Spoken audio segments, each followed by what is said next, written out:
अम्मा बाद फ़अऊज़ु बिल्लाहि मिनश शैतानिर रजीम बिस्मिल्लाहिर रहमानिर रहीम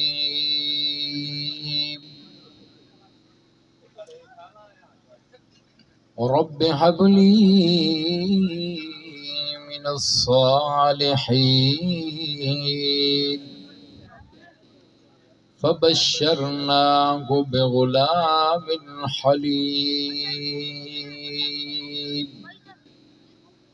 सदक़ल्लाहुल अज़ीम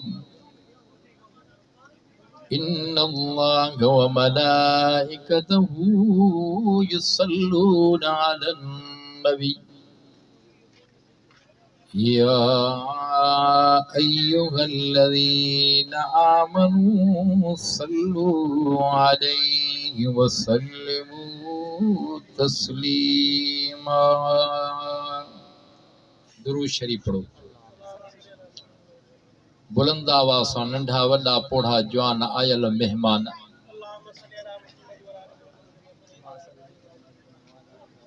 दुरूद जे बरकत सां इंशाअल्लाह इको साउंड में भी बरकत अचे का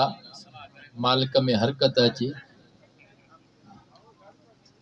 लाउड के सेट कर खैरात में ना आयो आ नालो तो तुझो भलो आ अमजद साउंड कंडियारो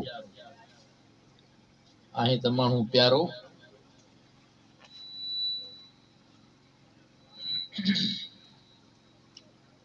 बुलंद आवाज़ सां दुरूद पढ़ंदासीं। रब्बे काबा जो कसम आ तव्हां असांजो पढ़ियल दुरूद महबूब जे रोज़े अतहर ते मलाइक खणी वेंदा।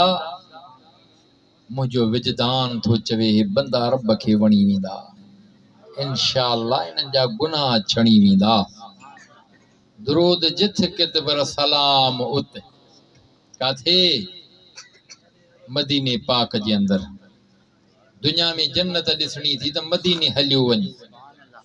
पैगंबर ऐलान करे वियो फतवा ॾेई वियो मा बैन बैती व मिंबरी रोज़तुम मिन रियाज़िल जन्नह।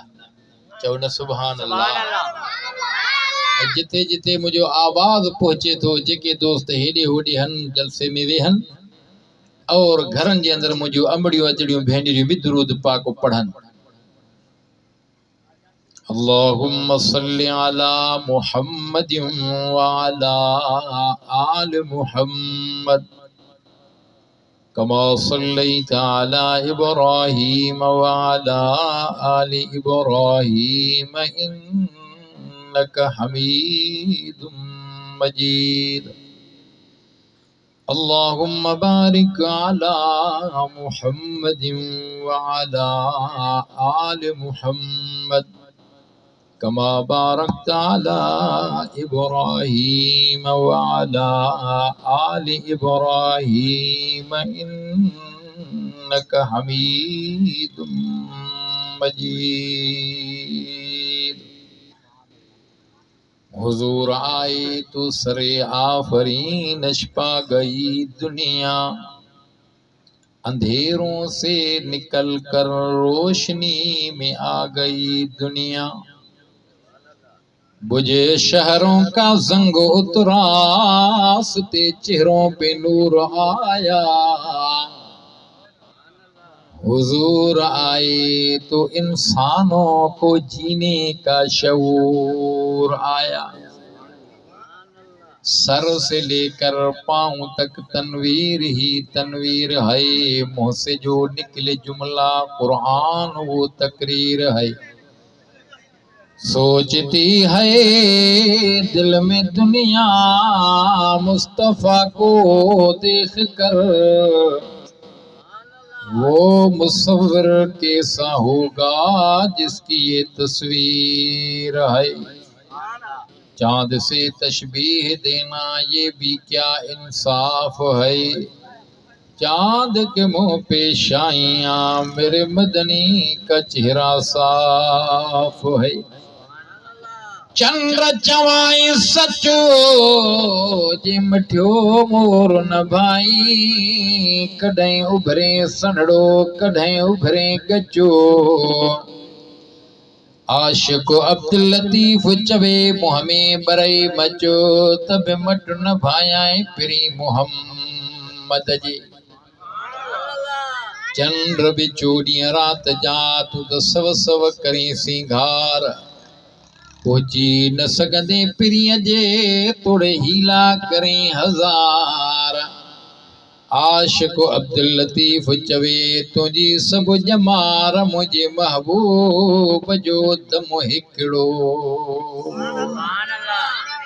छो त फर्श खां अर्श ते अरबी वयो बलगल उला बिकमाली फर्श खां अर्श ते अरबी वयो बलगल उला बिकमाली सारो जहां रोशन थियो कशफत दुजा बिजमाली वसूं सजण जूं सब सुहिणियूं हसन जमी ख़िसाली ए अदा मोमिन दिल सां पढ़ो सल्लू अलैहि व आलिही वरी भी दुरूद शरीफ अल्लाहुम्मा सल्लि अला मुहम्मदिन नबील उम्मी व अला आलिही व अस्हाबिही व अज़वाजिही व ज़ुर्रिय्यातिही व अहल बैतिही अजमाइन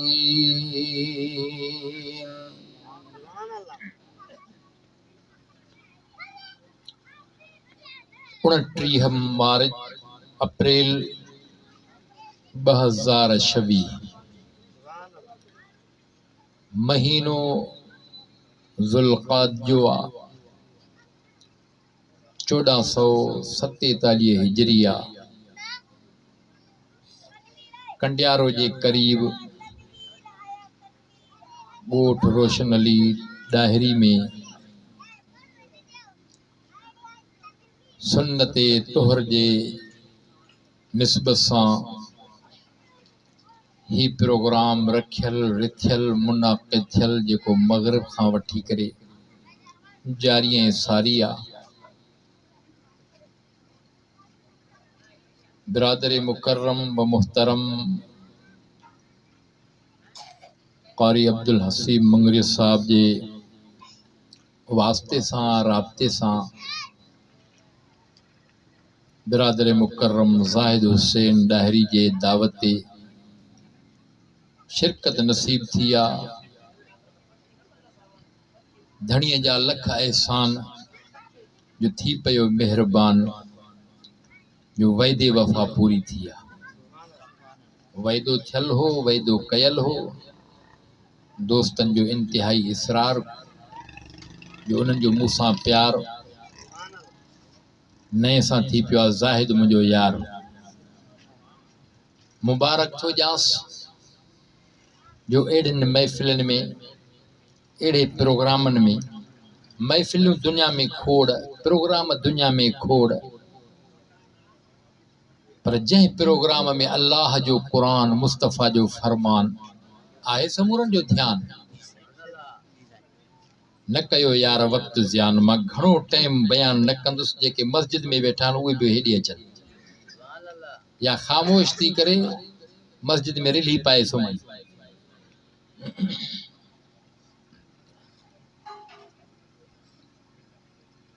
यकीनन ही प्रोग्राम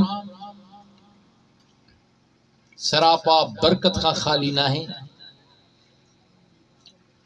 ख़ुशी दर ख़ुशी छो त ख़ुशियूं ऐं गमियूं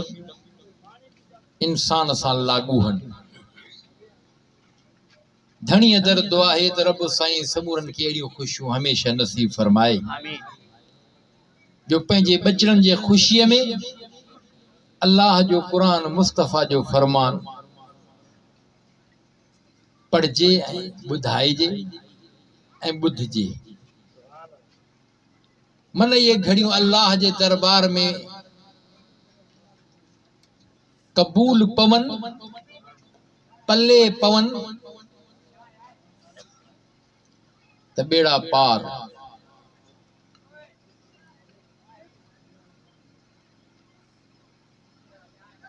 औलाद नेमत आ, पुत्र नेमत आ, न्याणी अल्लाह जी रहमत आ। ये पुत्र जे जमण ते खुशी कजे त ईअं न्याणीअ जे जमण ते भी खुशी कजे, न्याणीअ जे जमण ते रंज न कजे।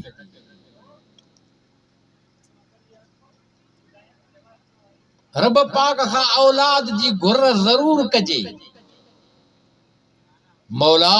औलाद दे नेक साले फरमा बरदार। असां वरी सादा एदा हूं, न्याणिन खां आ नफ़रत, दुआ घुरंदा हूं मौला चरिया खरिया भी पुत्र दी, अदा चरिया खरिया भी पुत्र। ओ मरहूम मगफूर अल्लाह से उनके दर्जात के बुलंद फरमाए मौलाना अब्दुल रहीम पठान साहब हिकड़ो जुमलो बयान कंदो अक्सर वाइज़न में। हमरा एडो सादो चे अल्लाह को दुआ पे करे मौला चरिया खरिया भी पुत्र दी। जाए से चार पुत्र चार ही चरिया, अरे चरिया एड़ी दुआ शो पे घुरी। धनिया खां दुआ घुर मौला अकलमंद दाना होशियार नेक साले फरमा बरदार। जेडो अलाह तेडो आसरो। नबियन दुआ घुरी औलाद जे लाए। उलुल आज़म नबिया साहिबे जद्दुल अंबिया खलीले खुदा मुवहिद आज़म जनाब इब्राहिम अलैहि सलातु वस्सलाम। जो मानू हज ते वञन था उम्रो कन था, यकीनन हिने लाइके मां भी खोड़ उम्रो करे वया हूंदा, खोड़ हज ते वया हूंदा, थी आया हूंदा। हज उम्रे जो सिस्टम जनाब इब्राहिम खलीलुल्लाह जे खानदान से जुड़ियल मुनसलका बदला। सफा मरवा जो रोड़न शो न हुजे, मकाम इब्राहिम ते नफल पढ़ण शो न हुजन, ज़मज़म जे खूह मां पानी कढे या ज़मज़म जो पानी पीअण शो न हुजे। हज करण खां बाद में अरफात में अची वरी रात जो मुज़दलिफ़े में रही सुबह जो तो पथरियूं खणी करे शैतान दे वञण शो न हुजे। हली करे वरी कुर्बानी करण शो न हुजे। हजरत इब्राहिम अलैहिस्सलाम दुआ पे घुरी मौला इम्तिहान तो खोड़ वदा, मेहरबानी फरमा। इक्तदारे हुकूमत मुखालिफ बणियों बीठो आ, आड़ा हमें सचे मौला आड़ा के तो गुलजार कयो। रब करीम तुझो दीदार थी पयो,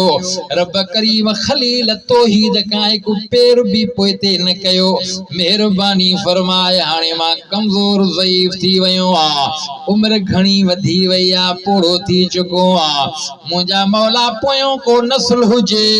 मौला का औलाद नेक साल अता फरमाए। मुंजा रब करीम मेहरबानी फरमाए जेको पोयों इन प्रोग्राम के जारी सारी रखे इन मनसब के संभालींदो अचे। हजरत इब्राहिम अलैहिस्सलाम दुआ तो घुरे पयो, रब करीम दुआ खलील जी त मंजूर कया। कुरान में जिक्र कया, कुरान में ये गाल अची वया। खलील दुआ तो घुरे पयो, रब दो फरमाए खलील दुआ में अञा इजाफो फरमाए तो दुआ घुरिया रब हबली बिन सालिहीन। मौला नेक बच्चो दे, मुंजा रब करीम नेक साले औलाद ता फरमाए। जेको तौहीद वारे पैगाम के आम जाम करे, जेको इन प्रोग्राम के मुखां बाद में हलाए चलाए बुधाए, मुंजा रब मेहरबानी फरमाए। रब सही खलील जे दुआ के कुरान में इन मंजर में बयान कयो आ। खलील दुआ जो हथड़ो खणी करे अर्ज कयो आ, जवे तो रब हबली मिनस्सालिहीन बिशारत भी मिले थी भई रब करीम फरमायो ओ खलील तुझी दुआ दा अधूरिया नेक सालियो बच्चे जी दुआ घुरी थी पर मां अल्लाह मेहरबानी तो कयाई नेक सालियो बच्चो त जाई तो पर इन मंजिल जो हुंदो जो नबी हुंदो पर नेक सालियो सा गडो गड फरमा बरदार बच्चो हुंदो बुरदबार हलीम बच्चो हुंदो अगते आयत ते निगाह नजर कर खलील दुआ घुरी बिशारत जी वई बिशारत दी मिले पई बिशारत में इजाफी गाल थींदी पई रब तो फरमाए फबशरनाहु बिगुलामिन हलीम खलील जी जलील जिब्राइल पुजी वयो अची वयो बिशारत दे पयो चवे पयो खलील तो दुआ घुरिया नेक बच्चे जी रब बिशारत डराई थी रब तो फरमाए त बच्चो दींदो माए नेक सालियो एड़ो हुंदो जो नबी बच्चो थो जाए नबुवत जो ताज थो रखास पियो नबी थो बनाए जाए आम बच्चो न हुंदी खुदा जो कसम नबी भी खोड़ थी वया रसूल भी खोड़ थी गुजरी वया पर कंजा बच्चा नेक सालियो बणिया कंजा बच्चा त काफर थी पया तवज्जो कजाए हजरत नूह अलैहिस्सलातु वस्सलाम नबिया जद्दुल अंबिया हा सानी डाडो सडियो थो वनी पयो रब्बे काबा जो कसम माउन जो बच्चो ना फरमान थी पयो दरिया साहब बोड में बुडी मरी वयो अल्लाह जो नबी तोणे जो कश्ती फेराए पयो बच्चे जे लाए दुआ भी घुरे पयो अर्ज करे पयो मौला ए मुझो बच्चो ना फरमान थी पयो पिदरी मोहब्बत रब करीम इन मंजर के भी कुरान में जिक्र कयो ना फरमान बच्चो हेडे खलील दुआ घुरी रब करीम मंजूर कया पर रब करीम इजाफिया गाल खलील के बुधाइया फबशरना बिगुलामिन हलीम खलील बुरदबार बच्चो थो जाए नेको कार इन मंजिल जो हुंदो जो नबी बच्चो थो जाए सुभान अल्लाह दुआ घुरंदा कि मौला नेक सालिह फरमा बरदार औलाद के दोस्त बुधायो साईं बेर वारन वटे एकड़ो शख्स आयो जे साईं दुआ घुरो अल्लाह से औलाद दिनिया पुट दिनो वा मौलवी थे साईं जन फरमाया पुट अल्लाह ताला तुझे बच्चे के नेक सालिह करे छा नेक सालिह फरमा बरदार बनाई साईं जन दुआ घुरी अल्लाह तुझे बच्चे के नेक सालिह फरमा बरदार बनाए अबाजे मौलवी हुजे कारी हुजे पीउ जो अदब न करे ना फरमान थे नेक ताहे पर फरमा बरदार नहीं नमाज़ा भी पढ़े थो तिलावत भी ठाऊ को करे थो कुरान भी पढ़े थो कुरान पढ़ाए थो खोड़ एड़ा डिठा तो सही पीउ जा ना फरमान पीउ जा चवण न वठन अब नेक कंहिंखे चवंदा हो जेको फुरा करे चोरी घणी हाँ सॼो ॾींहुं ठगियूं करे नेक चवंदासीं यार हे त नमाज़ भई पढ़े थो कुरान भी पढ़े थो इशराक भी पढ़े थो तहजुद भी पढ़े थो चिल्ला भी हणे थो हाँ 4-4 महीना हणी थो अचे साल साल लगाए आयो आहे यार वाह जे नेक आहे ॾिसूं साधरा जो तहजुद भी पढ़े थो हाँ ॿियो पाड़े वारो चवे थो यार नेक त आहे पर चंडरो आहे कहिड़ा यार चंडरो मां त ॾिठो मां त यको एॾे चिले में बि हुयो इशराक तहजुद वाह बि नमाज़ूं वठां ज़िक्र तस्बीह सॼो ॾींहुं मुंहिंजे पाड़े जो आहे पीउ जो नाफ़रमान आहे सफ़ा खोड़ अहिड़ा बि ॾिठासीं हा नेक त आहे पर नाफ़रमान आहे पोइ इहो बच्चो कहिड़े कम जो हेॾे दुआ दुआ खलील तो घुरे पियो दुआ घुरी रब हबली मिनस सालिहीन सुभान अल्लाह मोला सालियो बच्चो दे नेक बच्चो दे बिशारत मिली फबशरनाहु बिगुलामिन हलीम खलील बुर्दबार नेकोकार इन मंजिल जो नबी थो जाए पर वाह जे बुर्दबार हलीम बच्चो फरमा बरदार बिशारत मिली अल्लाह बच्चे जी नेमत भी दिनी कुछ वक्त का बाद में बच्चो जायो आ अल्लाह जो वरी हुक्म आयो आ खलील जी जलील इम्तिहान बियो थो वठाई मौला इम्तिहान त खोड़ अल्लाह से कुरान में फरमायो आ त खलील का जेके भी इम्तिहान वरता फतम्महुन सब इम्तिहानन में कामयाब थी दो वियो के मतलब केड़ी जाए ते इम्तिहान केड़ी मतलब केड़ी जाए ते आजमाइश इम्तिहान अल्लाह तो फरमाए मिड़नी इम्तिहानन में कामयाब थी वियो पर हे इम्तिहान एड़ो हो अल्लाहु अकबर कबीरा रब हुक्म दो फरमाए खलील जी जलील नेक बच्चो दिनो तमाए पर नबिया छा नबूवत थो जासे एड़ो बच्चो थो जा जो नबी पर फरमा बरदारी अगते थी ज़ाहिर थे पर हाने इम्तिहान थो अचे पयो खलील जी जलील पंजे बच्चे घरवारी बीबी हाजरा के बयाबान वादी जे अंदर छड़िया काथे शाम काथे मक्को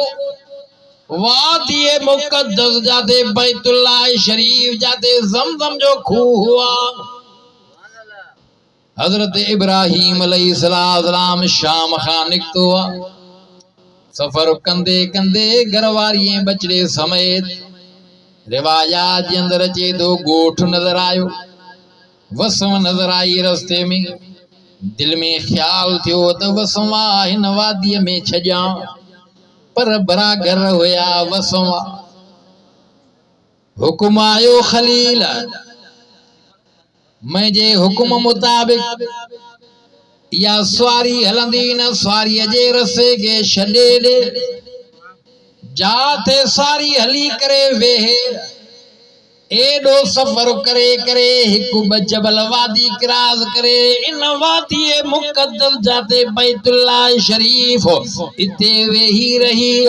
समझी वयो हुकुम अची वयो बच्चे के ते छले घरवारी के छले पोइते थी पयो जबल ओटाए तो थी वयो विच में बीबी हाजरा सडे करे चवे दी ओ अल्लाह जा नबी रहमतुल्लाह कंहिंजे आसरे छॾियूं थो वञे पयो कंहिंजे मर्ज़ी सां छॾियूं थो वञे पयो इशारो करे पयो अल्लाह जो हुकुम वाह अमड़ हाजरा तुझी बुर्दबारी वाह अमड़ हाजरा तुझो यकीन रब जी ज़ात चवण लगी ओ अल्लाह जा नबी रहमतुल खलील जे रब जो हुकुम थियो थी माखे मंजूर आ रब मूंखे न छॾींदो तुझी मर्ज़ी हाणे जे रब जो हुकुम थी हलियो वञ हज़रत इब्राहीम अलैहिस्सलाम जी मोहब्बत घरवारी सां भी बच्चे सां भी छो त पोढ़प में रब बच्चो अता फरमायो आ वरी हुकुम आयो आ त बयाबान वैरान वादी में छॾिया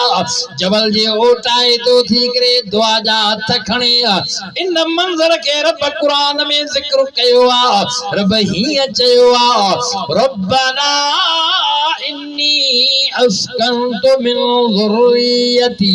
बिवादिन गैर ज़ी ज़र्अ ओ मुंहिंजा रब करीम मौला मेहरबानी कजा तुझे हुक्म मुताबिक घरवारी बच्चे के वैरान वादी में छॾियूं थो वञा रब हिन वादी के आबाद कजाए मुझे दिल जी हज़रत मुंहिंजा रब करीम हिन के सरसब्ज़ कजा रब काबा जो कसम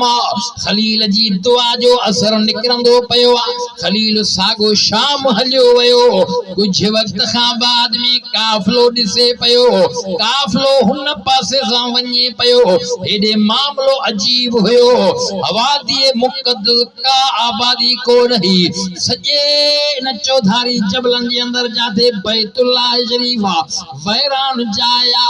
मानू त छा पर पखी परंदा भी को नहीं ते लहन वेहन पया छो त जबलू इला लाए को हुयो अम्मा हाजरा परेशान थी वई उन लगी आ जेको पानी मश्क खली में ओ खपी वयो अम्मा हाजरा बच्चे के विहारे करे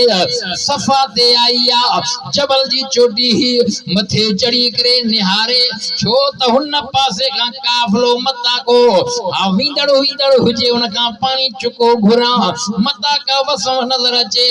अम्मा हाजरा जी जो निहारियो नजर का शय न आई वरी उतां लही करे मरवा ते आई वरी मरवा ते चौधारी निहारे पर माण्हू नजर न आया वसो नजर न आई वरी पुट जो ख्याल थी पयो वरी जाथे तेज भजे पई इते वादी हेठ हुई बच्चो निगाह खां उलझी वयो इते ॾाढो डुकी करे वरी थोड़ो मथा ही जगह ते आई त बच्चो भी नजर अचे पयो वरी जबल ते चढ़ी आ रब्बे काबा जो कसम 7 चक्कर अम्मा हाजरा दिना आवाज आयो जिब्राइल पुजी वयो ओ अल्लाह जी बाणी परेशान न थी बच्चे दे वापस वन इंतजाम रब पानी जो करे छजो आ अम्मा हाजरा जा ये डुकण वारा 7 चक्कर रब के एदा महबूब मंजूर लगा जो कुरान में रब जिक्र करे छजो क़यामत जे सुबह ताईं जेके भी पांधिड़ा पंध करे ईंदा हज उमरे ते ईंदा त सफा मरवा ढोड़ींदा अम्मा हाजरा जे डुकण खे अल्लाह ज़ाया न कयो आ कुरान में अल्लाह जिक्र कयो आ फरमाए इन सफा वल मरवा मिन शाइरिल्लाह सुभान अल्लाह ॾाढा सुभान अल्लाह चो रब करीम तवा के उम्र हज जी सादत नसीब फरमाए सुभान अल्लाह खुदा जो कसम आ जिथे अम्मा हाजरा तेज डुकी आ उते पैगंबर जो हुकुम अची वयो आ त इते तव्हां भी तेज डुकंदा कयो इहो दिल दिमाग में एहसास पैदा कयो वाह अम्मा हाजरा 7 चक्कर एतरी मंजिल डुकियां भगियां तड़पियां अल्लाह के बीबी हाजरा जो तड़पण डुकण भजण एडो महबूब लगो जो क़यामत जे सुबह ताईं राइज करे छॾियो सुभान अल्लाह जी जो आई त बचड़े ये रोवण जे करे ओ पेरन जे हेठां ज़मीन मां पानी जा चश्मो थोड़ो निकतो ज़मीन बुड़की पई पानी निकरे पयो बचड़े के यकदम खणी वतई खणंदी वई त पानी वधंदो वियो पानी थोड़ो जोश वठंदो वियो अमड़ हाजरा छा कयो त पत्थरड़ा ॾेई वारी भरे चौधारी बन्नो ॾेई खूह जी शक्ल ॾे चङो चुबजो थींदो वियो पानी वधंदो वियो मिट्टी ॾींदी वई ईअं वॾो माना खूह जी शक्ल बणिजी वई हाय पानी पीताई बचड़े के भी प्यारियई बुख उञ लही वई हाणे एडो पानी जे खूह जी शक्ल में सफ़ा जेको बनो ॾिनो है कनन तार पानी थी वयो जाने गंज पानी थी वियो आहे इते थी चवे ज़म ज़म ज़म माना रुकजी वञ बस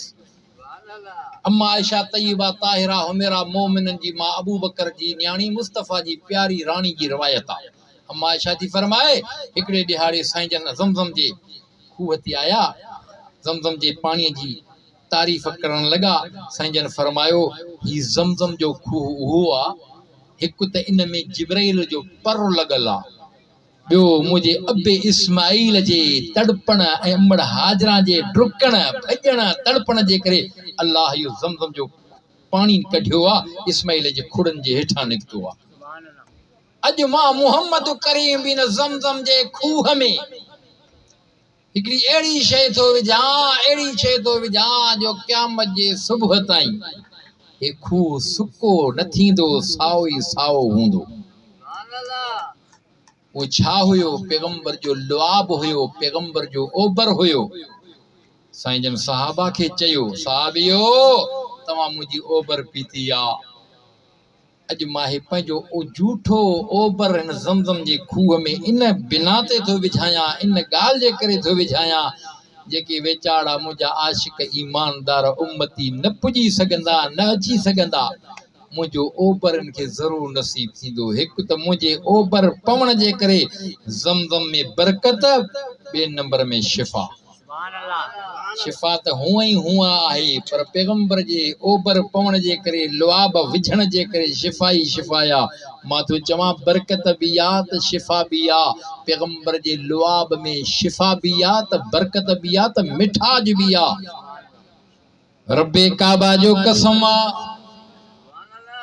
सैयदना सिद्दीक़ अकबर जे खुड़ीअ खे नांग डंग हणे डंग वारी ज़हर सॼे जिस्म में अची वञे पैगंबर जो लुआब पुजंदो वञे त सॼे जिस्म जो ज़हर ख़त्म थी वञे। चओ पैगंबर जे लुआब में शिफ़ा। हज़रत कतादा सहाबिया तारे में तीर लगी वयो तारो शल थी पयो रत वहे पयो पैगंबर जो लुआब लगंदो वयो तारो ठीक थी पयो तारो सही थी वयो। चओ पैगंबर जे लुआब में शिफ़ाया। होरे खैबर जो किलो कुमूस वारो फता नथो थे मेन किलो खैबर वारो रात जो टाइम साईं जन फरमायो सुबह उन जवान जे हथ में झंडो डिबो जंहिंजे हथ ते सोभ मिलंदी जंहिंजे हथ ते खैबर जो किलो कुमूस वारो फतह थींदो जंहिंजे करे खैबर फतह थींदो। सारी रात गुज़री आ जलीलुल क़दर साहबी सोच में हुया सुबह फतह थियणी आ छो त पैगंबर जी ॻाल्हि हेॾे होॾे न थींदी पर ख़ुश नसीब केरा जंहिंजे हथ में झंडो मिलंदो। सुबह थी संजन पुछा कई मुझो सौट भाव अली काथे आ चओ न सुभान अल्लाह साईं वो तो बीमार थी पियो आ खीमे में आ तंबूअ में आ। संजन फरमाओ काथे खबर पई हजरत अली मुर्तजा के तो संजन संभारियो आ चओ न सुभान अल्लाह। हजरत अली साईं वेझो आयो संजन फरमा अली हे वठो झंडो खणो मैदान मिलो साईं अखियुनि में दर्द ॾाढो आ सूर आ अखियूं सिज जी हा ताई नथियूं सही सघनि। इमामुल अंबिया मुहम्मद मुस्तफा लुआब अली मुर्तजा जे अखियुनि ते लाईंदा वया अली साईं जूं अखियूं ठीक थी वयूं दर्द ख़त्म थी वयो शिफ़ा एॾी आ। रब्बे काबा जो कसम शिफ़ा भी आ पर बरकत भी आ। हज़रत जाबिर जे अटे बोड़ में पवे त ॿिन टिन वारनि माण्हुनि जो खाधो 1400 1500 खाई ढव कनि बरकत एॾी आ पर मिठाज एॾो आ। मदीने जे कौड़े खूह में पैगंबर जो लुआब पवे त खूह मिठो मिठो जन वञी ॾिठो सुभान अल्लाह। चओ पैगंबर जो लुआब बरकत भी शिफ़ा भी मिठाज भी ये पैगंबर जे लुआब ते ॻाल्हायां वक्त खपे। ओ डायरी साहिबान ज़ाहिद हुसैन जे दावत ते आयल मेहमान पढ़ियो आ कुरान आहे तव्हां जो ध्यान जंहिंजो वॾो शान जंहिंमें जन्नत जो सामान पर अॼु खटे जेको जवान हिन जमात जो मथा हुआ मान जेके वेही करे कुरान ॿुधनि था पया बेटाई साहब उन्हनि खे हीअं चयो आ रूपो थिए झुड़ सोनो वसे मींह पर चंड्रो जंहिंजो ॾींहुं उतो उञो वञी खोड़ भत खे महटो ॾिनियूं हलिया विया ज़ाहिद खे चयमि माण्हू अधु हलिया वेंदई हिकु बि न वेंदो पर मां सम्झां थो ओ डायरी साहिबान अब्दुल गफूर तव्हां जो थी आयो आहे महिमान आहे ज़मूरनि जो ध्यानु हा मां ॾिठुमि त न तव्हां खे महिमान जो क़दुरु आहे जो मोटी आया हो हिकिड़ो ॿिएकिड़ो हेॾे होॾे हलिया विया ख़ैर आहे हा बाबा वेहंदव हा मोहबत में मजबूरी में हा मजबूरी वारो कमु थी वियो हा देग हिकु ॿ ख़ाली थी वियो ईअं न बाबा हाणे जेके वेठा हो मोहबत में वेठा हो मां सम्झां थो हाँ आशिक तो मजबूर आ केॾो भी कांधार हुजे है ना आशिक मजबूर आ केॾो भी कांधार हुजे अब कंहिंखे कंहिंजो इश्क कंहिंजो इश्क कंहिंखे भत जो इश्क कंहिंखे ढोरनि ढगनि जो इश्क कंहिंखे कुतनि ॿिलनि जो इश्क इश्क त आहे न साईं अड़े इहो तितर धारियो थी चई इश्क आहे साईं हा न साईं हे कुतो चई इहो बि इश्क आहे हा की न हा इश्क न पुछे भई ज़ात कया केड़ी बात घणी थी वई हाणे रात समझा तो जलसे में हाणे सफ़ा लगी पई आहे साथ मुंहिंजी हिते न थींदी राति जल्दी जान छॾबी तव्हांजे मथां सोचो त असुर ताईं मोली साहब हलंदो ॿ टे ॻाल्हियूं छो त न ॾिठो आहे ख़ुदा न ॾिठो आहे रसूलुल्लाह ॾिठो आहे कलामुल्लाह चओ न सुभान अल्लाह अब कलामुल्लाह रब जो क़ुरान आहे तव्हांजो ध्यानु आहे न हा पोइ तव्हां क़ुरान जे इश्क में मुहम्मद करीम जे मुहबत इश्क में उन जे फरमान खे ॿुधण जे लाइ क़ुरान खे ॿुधण जे लाइ इश्क में वेठा हो न अब आप क़ुरान जे आॾो मीर हुजे पीर हुजे अमीर हुजे कुझु बि न आहे इश्क त क़ुरान सां हुजे रसूलुल्लाह सां हुजे बेड़ा ई पार जेको क़ुरान खां वा धार उनखे कहिड़ी जो मयार हा मिलंदसि पाण क़यामत में मार तवजो आहे ओ सौट ॻाल्हि खे थोरो समेटे अचां खणी अचां औलाद रब खां घुरंदो कर न्याणियूं रहमत थी पुट रब जी नेमत थी जे पुट जे ॼमण ते ख़ुशी थो करे त ईअं न्याणी जे ॼमण ते बि ख़ुशी कंदो कर पर घुरंदो कर मौला औलाद पुट ॾे या न्याणी ॾे मौला नेकोकार फर्मा बरदार चओ न सुभान अल्लाह इहा दुआ न घुरिजे चरी चरियो खरियो बि पुट अबा छो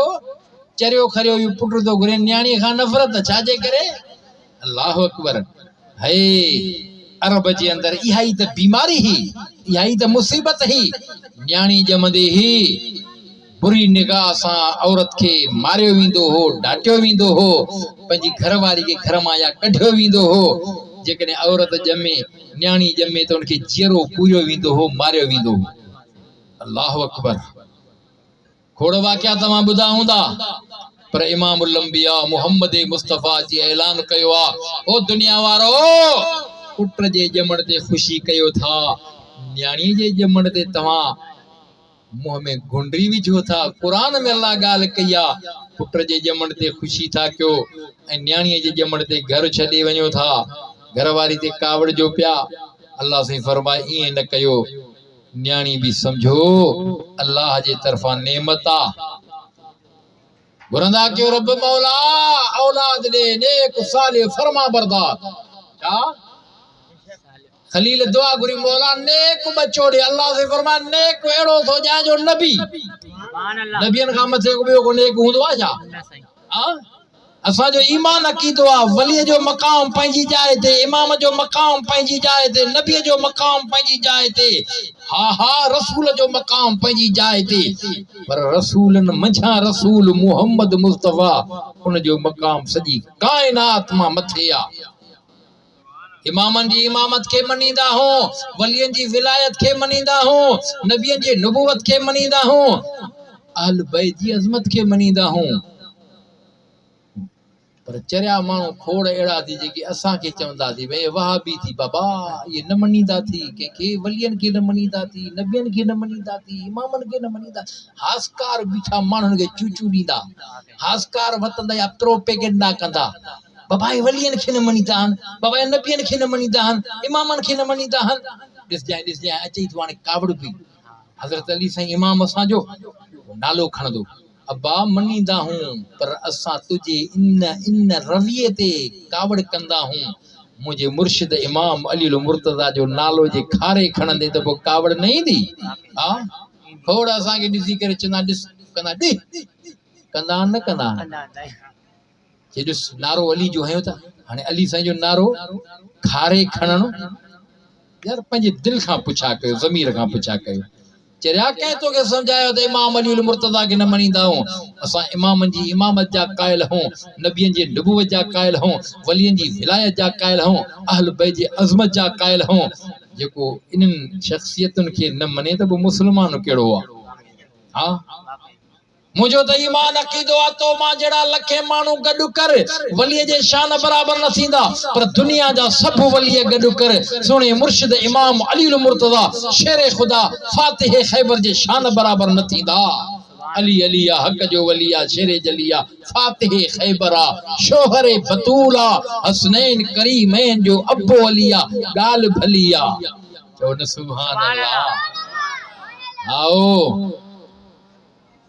पर सब सहाबी गॾु करके नबी रसूल जे शान बराबर न थींदा पर जाते सब नबी रसूल हुजन आ बैतुल मुक़द्दस में तो उन जो मुस्तफ़ा सुतल हुजन जिब्राइल के पैगाम हुकुम जारी थियन जिब्राइल अचे पैगंबर के जागाए मुस्तफ़ा के वठी वञन सैर कराईंदा वञन ॿधाईंदा वञन बैतुल मुक़द्दस में साईं जन पहुचंदा वञन हुल हुलंदा वञन राज़ खुलंदा वञन सब नबी रसूल मरहबा कन मुस्तफ़ा मुसल्ले ते बीहन त 1.25 लाख नबी पोयों मुक़्तदी हुजन सुभान अल्लाह चओ न सुभान अल्लाह या मेराज जी रात हुआ जो 1.25 लाख नबी बैतुल मुक़द्दस में अग में इंतजार कन पया मौजूद हुआ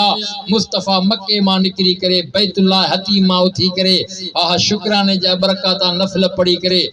सिधो फलस्तीन जे ज़मीन बैतुल मुक़द्दस में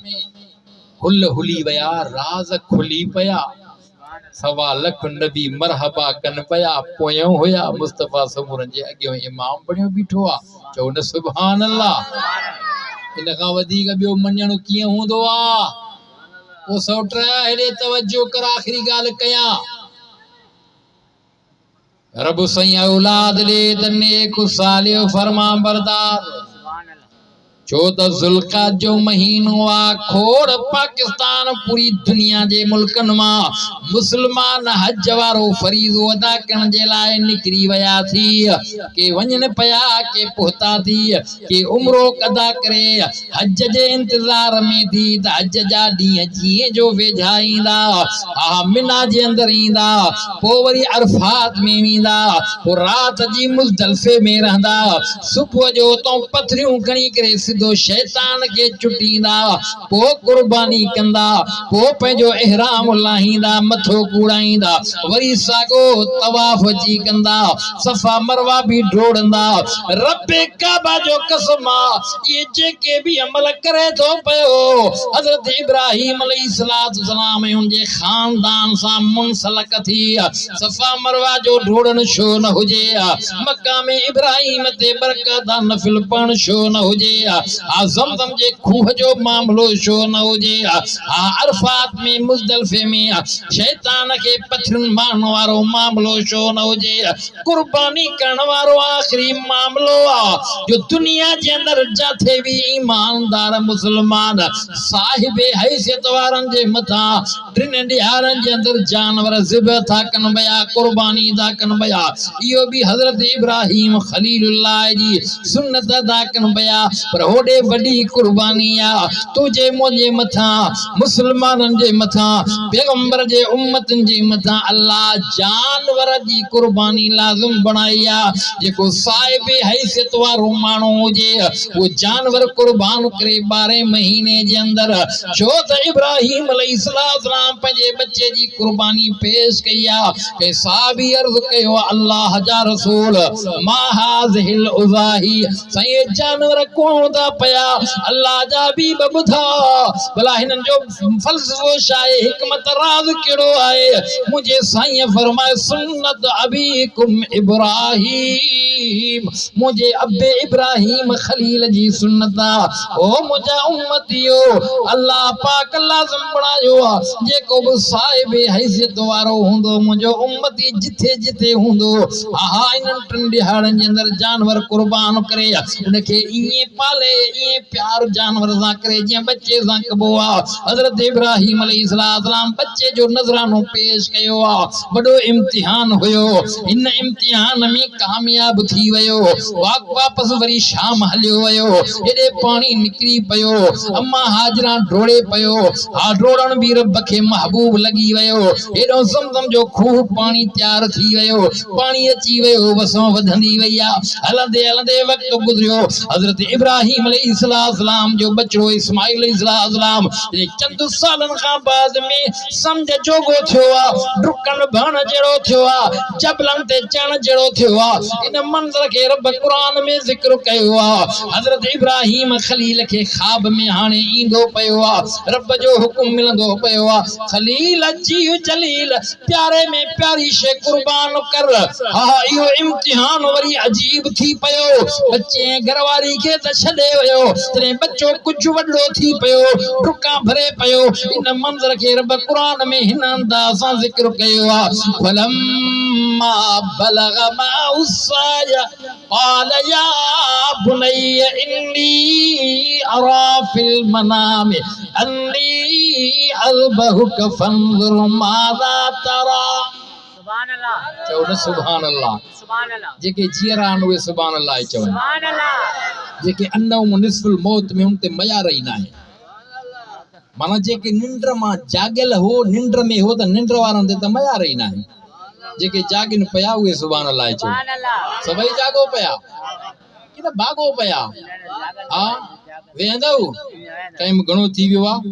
हां बाबा जायदो से ना माशाअल्लाह ओखा पोखा लाहे पलथी मारे वेठो न हाणे तो परवाह ही नाही गाल भली करे छे मेहमानन के मानी भी कराई बाबा यो टेंशन भी न हुजे असा भी चयो जी हिय सजण वाह वाह हूं सजण वाह वाह थोरा ही कणा थालीअ में जेके वेहंदा शौक ज़ौक सां कुरान ॿुधंदा ॿियो न त अल्लाह जा फरिश्ता त कुरान के ॿुधण ईंदा सुभान अल्लाह आयल हने हा छो त पैगंबर जी ॻाल्हि ते असांखे यकीन आ साईं जन फरमायो आ जदे कुरान जी महफिल हुंदी आ टिन किस्मन जा मलाइका टे मलाइकन जूं फौजूं लहंदियूं आहिनि अबा ॾिसंदा न अबा ही आर्मी फौज अबा ये रेंजर्स हां हे इंटेलिजेंस हे पुलिस थींदो न पाकिस्तान वो अल्लाह जे तरफों मलाइका हुंदा थी हिकड़ा उहे मलाइका हुंदा थी फोर्स मलाइकन जेके कुरान ॿुधण ईंदा आहिनि अल्लाह खे चवंदा आहिनि मौला ज़मीन ते असां वया ई न आहियूं हिन दफ़े त वारो ॾे मौला फिलानी जाए ते इश्तिहार निकतल हन चर्चा थियल हन वाए वेला मतला अब्दुल हसी भी वते तो पढ़ा दींदो तो बाबा जलसो आ वाइज़ आ मौलाना भुट्टो ईंदो कारी साहब तिलावत कंदा खुदा जो कसम आ पैगंबर फरमायो आ त ये मलाइका चवंदा मौला इन प्रोग्राम में असां के इजाज़त दे त असां वनी कुरान ॿुधूं सुभान अल्लाह ओ अल्लाह के इल्मा त अल्लाह केतरा मलाइका उन महफिल में जी कुरान ॿुधंदा आहिनि वेठा हूंदा आहिनि बी मलाइकन जी टीम अल्लाह से फरमाइंदो मलाइको तव्हां जी ड्यूटी स्पेशल आ मौला केड़ी तव्हां वञो जथो थी करे जेतरा मुजा बाना इन महफिल में वेठा दुरूद पढ़ंदा वञन दुरूद मुझे महबूब जे रोज़े अतर ते खणी वञ सुभान अल्लाह या स्पेशल मलाइकन जी ड्यूटी आ वो इंतजार में हुंदा हन त दीवाना परवाना आशिक पैगंबर जा उम्मती दुरूद पढ़ंदा असांजी ड्यूटी सजाई थी असां दुरूद खणी वञूं तॾहिं चयमि दुरूद जिथे किथे सलाम उते ऐं पोइ मलाइक जे तव्हां सां दुरूद पढ़ियो आहे न खणी विया वरी बि दुरूद पढ़ त वरी महबूब जे रोज़े अतर ते इहो तुंहिंजो मुंहिंजो तोहफ़ो हदियो पेश थिए अल्लाहुम्म सल्लि अला मुहम्मदिन व अला आल मुहम्मद कमा सल्लैता अला इब्राहीम व अला आल इब्राहीम इन्नका हमीदुम मजीद हिकड़ा मलाइका उहे जेके दुरूद खणी वञण वारा हिकड़ा मलाइक कुरान ॿुधण वारा पर हिकड़ा मलाइक जेके अव्वल खां आख़िर ताईं वेहण वारा एंट्री करण वारा मेलो गुल थो थे जलसो ख़त्म थो थे रिपोर्ट था खणी वञनि पिया हिकिड़ी रिपोर्ट हेॾे वेंदी थी हिकिड़ी रिपोर्ट होॾे वेंदी आहे ख़बर सभु अथसि अल्लाह खे ख़बर न आहे छा अलीम आहे समीर आहे बसीर आहे ख़बीर आहे क़दीर आहे ॾिसे थो ॿुधे थो ॼाणे थो मलाइको वञो इन महफ़िल में वञो त कहिड़ा कहिड़ा आया हा उन्हनि जा थियनि लाया सजाया हिते तव्हां न आया हो अजाया मलाइक एंट्री कनि था फिलाणो पुटु फिलाणे जो फिलाणो पुटु फिलाणे जो आयो को अध में भॼी वियो हा को आख़िर ताईं वेठो महिनत मज़दूरी आख़िर ताईं मिलंदी आहे ईअं न बाबा मज़दूर खे मज़दूरी आख़िर में हा इंशाअल्लाह दुआ वरी अदुआ मुखल इबादत दुआ इबादत जो मग़ज़ आहे आख़िर में अहिड़ी दुआ घुरंदासीं अल्लाह साईं ज़ाहिद हुसैन जे बचड़े खे बि सेहतमंद बणाए वॾो करे रब साईं वरी शादी शुद्ध बचनि ॿारनि जो हा अबे अम्मा जे लाइ अखियुनि जो ठार बणाए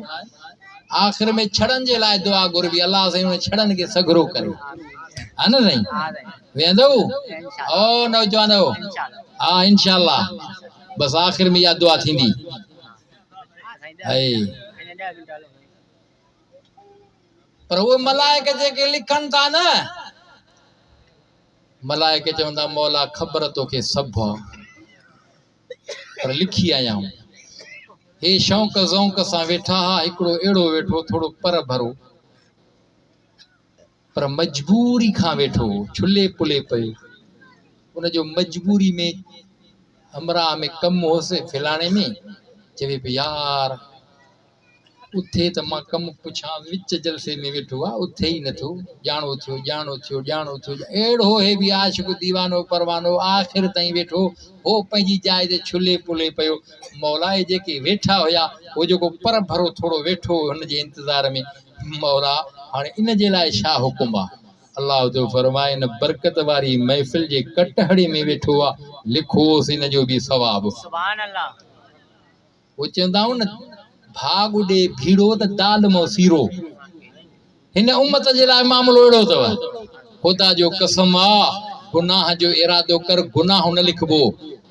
नेकी जो इरादो कर नेकी लिखजे सुभान अल्लाह चाचा सुभान अल्लाह नेकी जो इरादो कर त नेकी लिखजे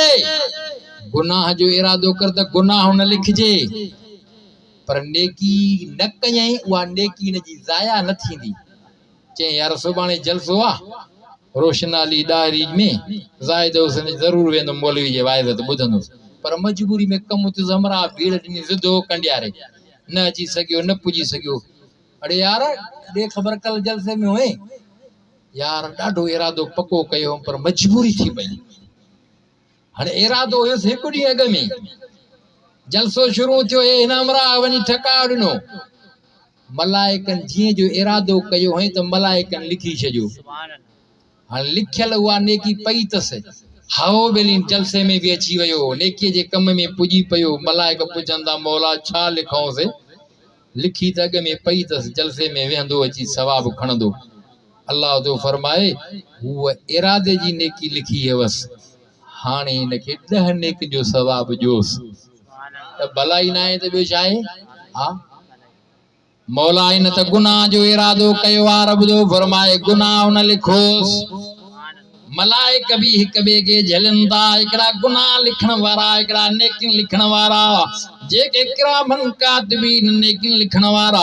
गुनाह लिखण वारन के रोकिन था न लिखो जेस ताईं बानो करे न यार अग में उन नेकी जो इरादो कयो हो तमा त लिखी छडिया जे रब जो हुकुम आ जेस ताईं बंदो गुनाह न करे तेस ताईं न लिखो आ करे पो तमा के इजाजत आ मलाइकन जी भी पान में गुफ्तगू आ मुझे महबूब मुस्तफा फरमायो मुझो उम्मती गुनाहगार इरादो गुनाह जो कई पर लिखियो कोन पर जे वनी गुनाह कई हिकड़ो ही गुनाह लिखजी वयो वरी पिशेमान थी पयो मोटी आयो मुहकारो त मले आयो गुनाह करे आयो पर हाने पिशेमान थे तो पयो यार मां त गलती कया बड़ो गुनाह करे आयम शराब पिया हे गुनाह करे आयम हा खौफ खुदा दिल में आ खुदा जो कसम मा गुनाह दी माफी तो घुरे पयो रिवायात जे अंदर जे थो मलाइकन के रब हुकुम तो करे पयो मलाइक उजी रहमान मुझे बाने जे गुनाह के में से न जी जाए ते नेकी लिखो मलाइक अर्ज़ था कन मौला माफी घुरे गुनाह माफ मौला नेकी त कयई कोन छा लिखूं मलाइको मां पंहिंजे हबीब दिलनि जे तबीब पैगंबर सां वाइदो कयो आहे त तुंहिंजे उम्मत लाइ आसानी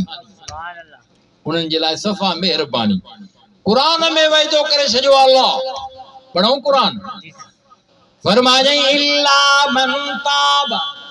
व आमन व अमिल अमलन सालिहा उलाइका युबद्दिलुल्लाहु सय्यिआतिहिम हसनात वकान अल्लाहु गफूरन रहीमा उलाइका युबद्दिलुल्लाहु सय्यिआतिहिम हसनात। रब कुरान में ऐलान करायो आ, रब करीम फरमायो आ, ओ मुझो बांडो गुनाहगारो सच्ची दिल सां तौबा कंदो अमल कंदो, मुझे रब फरमायो उलाइका युबद्दिलुल्लाहु सय्यिआतिहिम हसनात। ओ गुनाहगार मुझो बांडो, तव्हांजे गुनाह के मां अल्लाह कन्वर्ट थो करायां, मटायां तो बदलायां थो, गुनाह माफ करे उन जी जाइ ते नेकी लिखरायां थो। या मेहरबानी मुस्तफा जे करे थी या सुभान अल्लाह। गुनाह मिसजी वञे, भलाई थी वञे, जो नेकी मिली वञे। सुभान अल्लाह। मलाइकन खां अल्लाह पुछा थो करे, ॾियो ख़बर मौला माफ़ी घुरियईं, तुंहिंजो हुकुम हुयो, गुनाह डिलीट कयो, मिसजी वियो, रब हाणे छा हुकुम थिए पियो? अल्लाह मलाइकन खे उन्हनि खे हुकुम थो करे, मलाइको हाणे बाने जे लाइ नेकी लिखो। मौला नेकी त कयई कोन, हाँ गुनाह जी माफ़ी घुरियईं। रब तो फरमाए मलाइको इहो ई त फ़र्क़ु आहे तव्हां नूरी मखलूक ऐं इंसान में, इहो ई त गुनाहगार बानो आहे, इन सां मुंहिंजो प्यार आहे। जॾहिं इहो मोटे थो पियो, रुजू करे थो पियो, गफूर ऐं रहीम वारी सिफ़त इन बाने ते आहे। गफूर गफूर माना माफ़ कयईं, रहीम रहीम मेहरबानी कयईं, त गुनाह मेसे उन जी जाइ ते नेकी न, या भलाई न आहे त ॿियो छा आहे? हा बाबा दुआ थो कयां त रब साईं इन प्रोग्राम खे पूरे इलाइक़े जे लाइ हिदायत जो ज़रियो बणाए, तव्हां असांजे लाइ निजात जो सबबु बणाए। मुंहिंजो मौज़ू एॾो ॾिघो वसी आहे, इन जे लाइ वक़्तु खपे। अल्लाह ताला नेक सालिह औलाद अता फरमाए। खलील दुआ घुरी, रब मंज़ूर कई, औलाद मिली वई। अल्लाह जे तरफ़ां जेका अॻ में ॻाल्हि हुई, फबशरनाहु बिग़ुलामिन हलीम, बच्चो थो ॼाए अहिड़ो नेकोकार जो नबी, पर अहिड़ो फर्मा बरदार जो बिड़क न कुशंदुई, कोहण जे लाइ काहींदेसि बि इनकार न कंदुई। ऐं थियो थियो थियो बच्चे के मिना जे मैदान ते कायूं वञे पियो,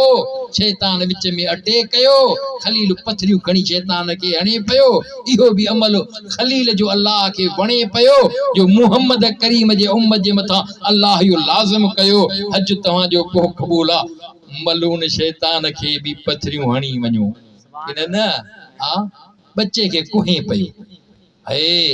इन मंज़र के अल्लाह इन सूरत जे अंदर इन आयत जे अंदर ज़िक्र कियो आहे। वाह जे फरमा बरदारा,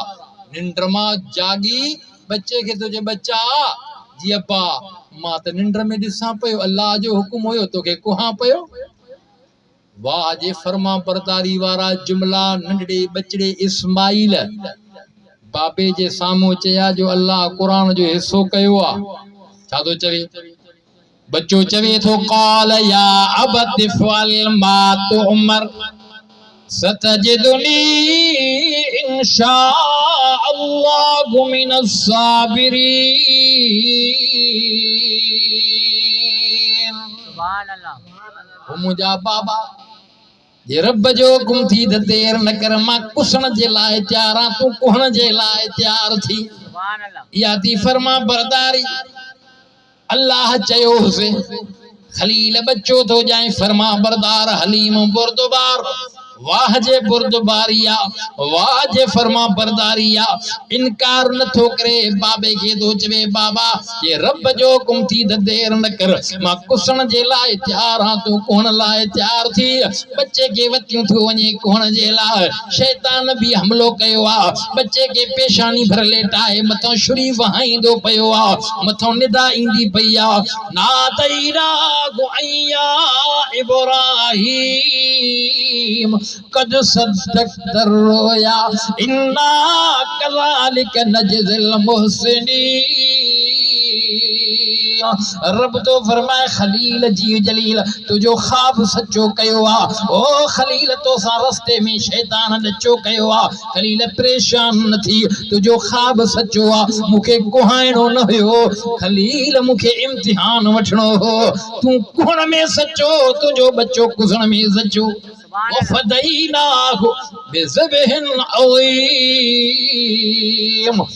जन्नत जो तुम्बो कुही करे खाओ, पचा अखियूं ठार जन्नत जो दुंबो अची वियो इस्माइल जे एवल कुसी वियो जो पैगंबर पाण चयो मुंहिंजे अबे इब्राहिम जी सुन्नता जानवरनि खे कुहण टे ॾिहाड़ा ओ ॾहीं यारी 12 जे अंदरि दुनिया जे अंदरि करोड़नि में जानवर कुसन पिया या खलील इब्राहिम अलैहिस्सलाम जी सुन्नत पर पैगंबर फरमायो टे ॾिहाड़ा जानवरनि जी ज़मीन ते रत किरे थी भई इहो जानवर मामूली न समझाए नबियनि जे सरदार फरमाया क़यामत जे ॾिहाड़े पुलसरात ते कम ॾींदई इन जानवर जा वार बि तोड़िया वेंदई हिक हिक जानवर जे वार पुठीअ ते जेको आहे हिक हिक वार जे बदले में नेकी मिलंदई क़यामत जे ॾिहाड़े इहो सॼो जानवर खुर सिंह सभु चमड़ो गोश्त सॼो तोड़ियो वेंदो इहो जानवर आख़िर में पुलसरात ते कम ईंदो सुभान अल्लाह साहिब हैसियत जे मथां कुर्बानी लाज़िम अथव चओ इंशाअल्लाह हा रब साईं जेको मूंखां चवरायो ॻाल्हायो क़बूल मक़बूल मंज़ूर फरमाए अमल जी तौफ़ीक़ अता फरमाए ज़िंदगी बाक़ी मुलाक़ात बाक़ी यार ज़ाहिद त उअं ई ओता की सखी दिल हा सम्झो था न ओता की जवान आहे यार चवंदा आहियूं न मां ॾिठो मां चई साईं न महिमान हन के नंगर करायूं हा ॿुधण वारा ॿुधंदा नंगर करण वारा नंगर करे हलिया वेंदा मां बि चयमि जी बिस्मिल्लाह अल्हम्दुलिल्लाह बहरहाल जेके वेठा हो मुहब्बत में वेठा हो हर को पंहिंजे दिल में धणी अॻियों हाल पंहिंजे दिल जो रखे वो अलीम समीउ बसीर ख़बीर इन्नहु अलीमुम बिज़ाति सुदूर खुदा जो कसम आहे दुआ दिल खे चोबो थी हथ खण दुआ जो नालो न थी दिल दिल हा पर उन अंदाज़ सां घुरूं त सही न असां हथ खणी चवंदा आहियूं बसि रबना आतिना फी दुनिया हसनतन पोइ क़बूल करिणो पए अंदर वारे विजदान सां घुर त पोइ ॾिस छा थो थिए उहो त वेझो आहे उन अंदाज़ सां घुरी त ॾिसूं न हिकिड़ो वाक़ियो ईंदो आख़िरी हजाज बिन यूसुफ तबाह पियो करे वॾो ज़ालिम हो नाबीन बि हुयो गिलाफ खे चिमड़ी रड़ी पियो करे मौला अखियूं ॾे मौला अखियूं ॾे हजाज ॿुधो ॾे हा नबी न छा थो चईं